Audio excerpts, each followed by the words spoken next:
हाँ। तू कौड़ी के नौकर खड़ो।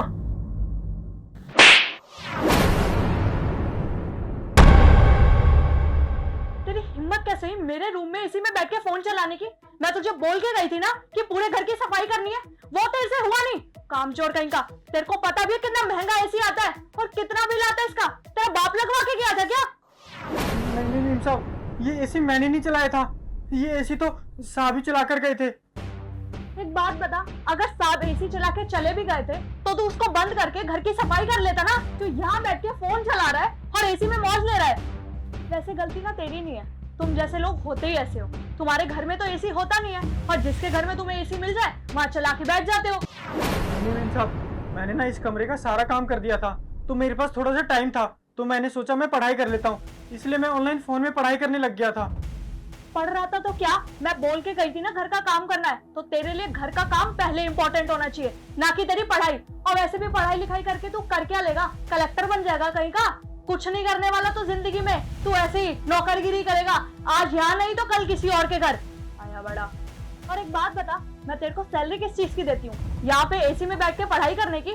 यहाँ काम करने आता ना तो काम किया कर, ज्यादा अय्याशी करने की जरूरत नहीं है, समझ आया?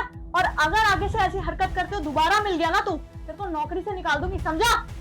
और जब सड़कों पे नौकरी की भीख मांगेगा ना तब तुझे समझ आएगा कि तूने कितनी बड़ी गलती की है। अरे नहीं नहीं मेम साहब, आप मुझे नौकरी से मत निकालिए। अगर आपने मुझे नौकरी से निकाल दिया तो मैं अपने घर का गुजारा कैसे करूंगा? मेरे घर में मेरी बूढ़ी माँ है, मैं उनकी दवाइयों का खर्चा कहाँ से निकालूंगा? मेम साहब प्लीज मेम साहब, मुझे नौकरी से मत निकालिए। ओ हेलो, अपना ये इमोशनल ड्रामा ना बंद कर। तेरे इमोशनल ड्रामा सुनने में ना मुझे कोई इंटरेस्ट नहीं है। और हाँ, तुम जैसे गरीब लोगों को ना मैं बहुत अच्छे से जानती हूँ। जब तुम्हारी चोरी पकड़ी जाती है ना और तुम्हें अपना बचाव करना होता है तो तुम अपने माँ बाप को बीच में घसीट देते हो ताकि तुम्हें कोई कुछ ना कहे। मैं तुझे आखिरी वार्निंग दे रही हूँ, अगर तूने दोबारा ये हरकत की ना फिर देख लियो, मेरे से बुरा कोई नहीं होगा। और अगर इतना दिमाग तो अपनी पढ़ाई में लगा लेता ना तो शायद कहीं और नौकरी कर रहा होता। ये बड़ा गरीब कहीं का। तू ऐसे नहीं मानेगा, रुक अजय को बुलाती हूँ। अजय, अजय, अरे क्या हो गया, क्यों चिल्ला रहे हो?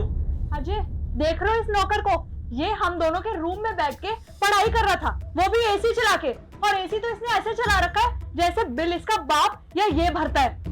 अरे नहीं साहब, मेम साहब को ना कोई गलतफहमी हो गई है, बल्कि एसी तो आप ही चला कर गए थे ना। मैंने इस रूम का सारा काम कर दिया था, तो मेरे पास थोड़ा सा टाइम था, मैंने सोचा मैं ऑनलाइन पढ़ाई कर लेता हूँ। बस मैं पढ़ाई कर रहा था, उतने में मेम साहब ने मुझे थप्पड़ मार दिया। और साहब मेम साहब ना मुझे नौकरी से निकालने की बात कर रही है। साहब अगर मुझे नौकरी से निकाल दोगे तो मेरा घर कैसे चलेगा?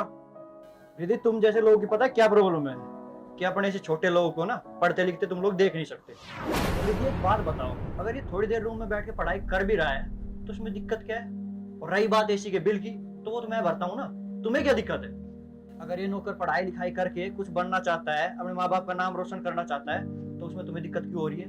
अरे इस बेचारे के और इसके माँ बाप के भी कुछ सपने होंगे जिनको ये पूरा करना चाहता होगा, और इनके सपनों के बीच में ना तुम जैसे लोग ही टांग अड़ाते हो।